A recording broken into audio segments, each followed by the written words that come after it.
ఓం మహాగణాధిపతయే నమః. ఓం గురుభ్యో నమః. ఓం శ్రీమాత్రే నమః. పరమేశ్వర స్వరూపమైనటువంటి జ్యోతిష్శాస్త్రము మనకు అందించినటువంటి మహర్షులకి నమస్కారం. హయగ్రీవ హయగ్రీవ హయగ్రీవేతి యో వదేత్ తస్య నిస్సరతే వాణి జన్హు కన్యా ప్రవాహవత్.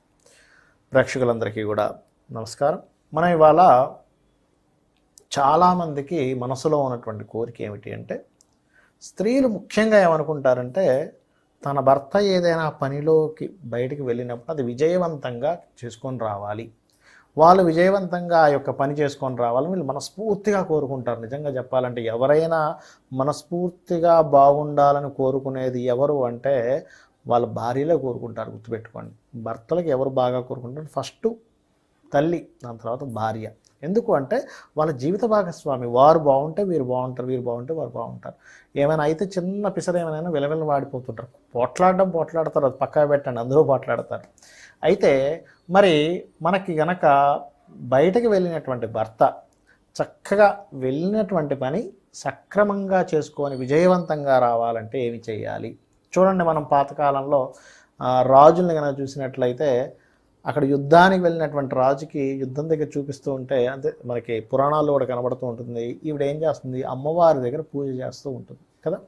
మరి పొద్దున్నుంచి సాయంత్రం వరకు పూజ చేసుకుంటూనే ఉండాలా అండి అంటే అలా కాదు. ఇక్కడ ఎప్పుడూ కూడా గుర్తుపెట్టుకోండి, శాస్త్రాలలో కొన్ని విషయాలే కొన్ని చెప్పారు. అంటే ఉదాహరణలాగా ఏదైనా గొడవకి వెళ్ళారు అనుకుందాం, ఉదాహరణకి అంటే పలానా ఏదో సెటిల్మెంట్కి వెళ్ళారు. అప్పుడు శాస్త్రంలో ఏం చెప్పారంటే, ఆంజనేయ స్వామికి సంబంధించిన జయమంత్రము చదువుకోమని చెప్పడం జరిగింది. అంటే ఆంజనేయ స్వామి ఇక్కడ నుంచి లంకకి వెళ్ళడము, లంకకి వెళ్ళి అక్కడ జయమంత్రం చదివినటువంటి ఘట్టము, అక్కడ చేసినటువంటి హడావిడి అదంతా చేసుకుని మళ్ళీ తిరిగి రావడము.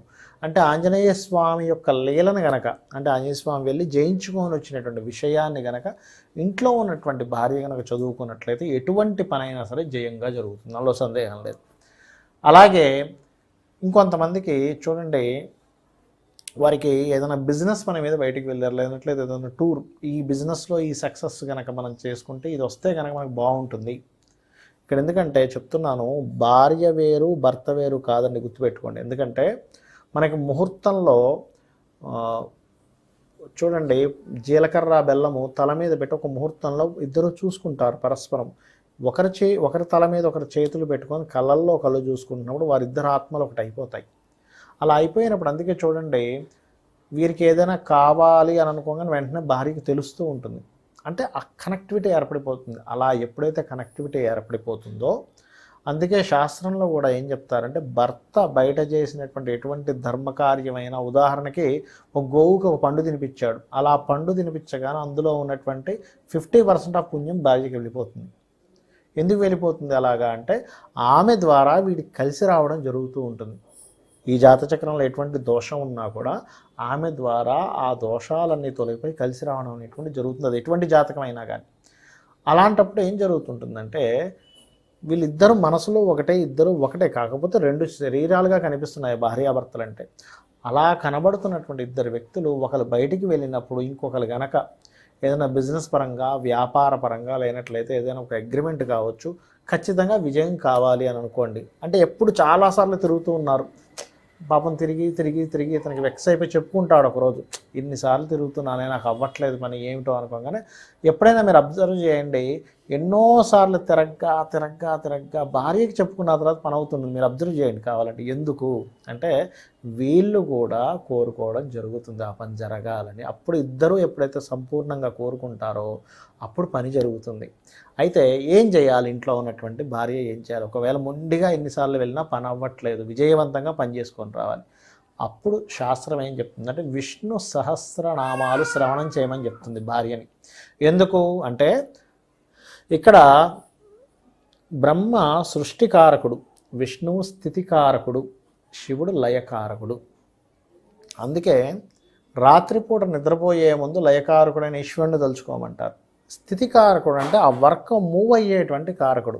విష్ణు సహస్రనామాలను ఎప్పుడైతే భార్య ఇంట్లో ఉండి వింటుందో, వినడమో చదవడమో చేస్తుందో, సంకల్పం చేసుకొని, మా భర్త ఎన్నిసార్లు వెళ్తున్నా సరే పని అవ్వట్లేదు, తండ్రి నువ్వే దిక్కు, నువ్వు ఎలాగైనా సరే చేయించాలని ఎప్పుడైతే భార్య కోరుకుంటుందో ఆ ఎనర్జీ అనేటువంటిది కలవడం మూలంగా అక్కడికి వెళ్ళినటువంటి భర్త విజయవంతంగా ఆ పని చేసుకొని వస్తాడు. అయితే మీరు అడగవచ్చు, ఒకసారి నేను చేశాను సార్ రాలేదండి అని.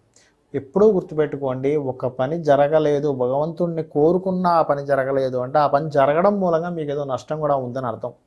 ఇప్పుడు చూడండి, చిన్నపిల్లవాడు అడుగుతాడు ఏదో వస్తువు కావాలని, అమ్మ ఇవ్వదు ఒక్కోసారి. ఎందుకు? అది తినడం ద్వారా అబ్బాయికి ఏదో ఇబ్బంది వస్తుంది, ఆ నోట్లో పెట్టుకోవడం ద్వారా. అదేవిధంగా అది ఏదైనా ముట్టుకోవడం ద్వారా ఏదైనా అవ్వచ్చు. ఎలా అయితే మనకి ఏదైనా ఇబ్బంది జరుగుతుందంటే తల్లి ఎలా అయితే మన చేతికి ఇవ్వదో, ఒక్కొక్కసారి మీరు భగవంతుని బలంగా ప్రార్థించినా అవ్వట్లేదు, అదేంటే మీరు అర్థం చేసుకోవాల్సింది ఏంటంటే దానివల్ల మీకు ప్రమాదం ఉంది. ఎంతో కోరినా ఇవ్వట్లేదు అంటే ప్రమాదం ఉందంతే. నిప్పు కనుక తల్లిస్తుందా బిడ్డకి అనేటువంటిది ఎలా అయితే అర్థం చేసుకుంటామో అదేవిధంగా మనం అర్థం చేసుకోవాలి. ఇంకోటి ఏదో అంతకంటే గొప్పది ఇంకోటి ఏదైనా ఇవ్వడం అయినా జరుగుతుంది, గుర్తుపెట్టుకోండి. ఇలాంటి సంఘటన అబ్దుల్ కలాం గారి జాతకంలో కూడా జరిగింది ఒకసారి, అతని జీవితంలో కూడా. ఎలాగా అతను ఒకటి కోరుకున్నాడు, అది జరగలేదు. ఒక దగ్గరికి వెళ్తే అతనే అన్నాడు, అతని దగ్గరికి వెళ్ళి బాధపడతాడు అబ్దుల్ కలాం. అన్నప్పుడు నువ్వేమవ్వాలో ఆల్రెడీ భగవంతుడు ఇంకో రకంగా నిర్ణయించాడు అన్నాడు. ఆయన చక్కగా ఏమయ్యాడండి, మనకి అంత గొప్ప వ్యక్తి అయ్యేవాడు ఆ జాబ్లో ఉండుంటే. అప్పట్లో ఆయనకు ఆ జాబ్ రాలేదని బాధపడడం కాదు, భగవంతుడు ఇంకోటి ఏదో గొప్పది ఇవ్వాలనుకున్నాడు. అయితే ఇక్కడ ఏంటంటే నా ఉద్దేశం ఏంటంటే ఎప్పుడూ కూడా బయటకు వెళ్ళినటువంటి పని, ఒక గొడవ అయితేనేమో జయమంత్రము చదువుకోవాలి, ఆ గొడవ క్లియర్ అయిపోవడానికి.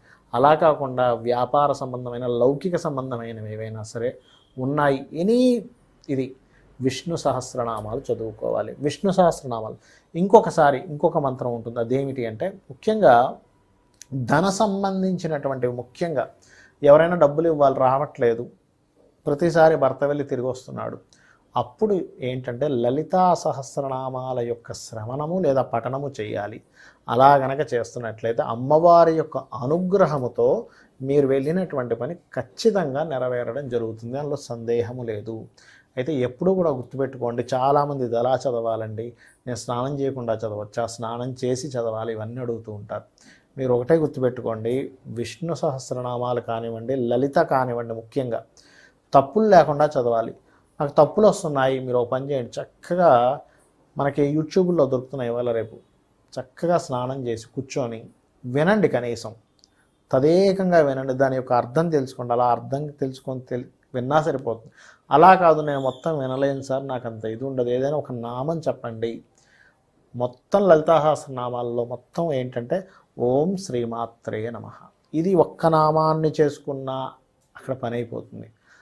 విష్ణు సహస్రనామాల్లో ఓం నమో నారాయణాయ, ఈ ఒక్క నామం చేసుకున్నా చాలు, మీకు ఇక్కడ పని అవుతుంది. అయితే ఒక్కసారి చేసుకుంటే సరిపోతుందా, ఎన్నిసార్లు చేయాలి, 108 సార్లు చేయాలా, 1008 సార్లు చేయాలని అడుగుతుంటారు. ఎప్పుడూ గుర్తుపెట్టుకోండి, మీరు పొరపాటున కూడా సంఖ్య పెట్టుకోకండి. సంఖ్య పెట్టుకుంటే సంఖ్య మీదే మీ యొక్క దృష్టి ఉంటుంది. మీరు ఎప్పుడు కూడా ఏంటంటే చేస్తూ పోవాలి నామాన్ని, అలా చేస్తూ వెళ్ళిపోతూ ఉంటే అది అవుతుంది, ఫలకృతం అవుతుంది. అంతేగాని ఎన్నిసార్లు చేయాలనేటువంటిది పెట్టుకోకూడదు. అలా కనుక చేసినట్లయితే బయటకు వెళ్ళినటువంటి భర్త యొక్క విజయం మీ చేతుల్లో ఉంటుంది. తను చక్కగా చేసుకొని రావడం జరుగుతూ ఉంటుంది. తన ప్రయత్నం, ఎందుకంటే చాలాసార్లు ప్రయత్నం చేశాడు, ఈసారి భగవత్ సంబంధం మూలకంగా మీ యొక్క ప్రేరణ మూలంగా అతనికి విజయం లభిస్తుంది. సర్వే జనా సుఖినో భవంతు.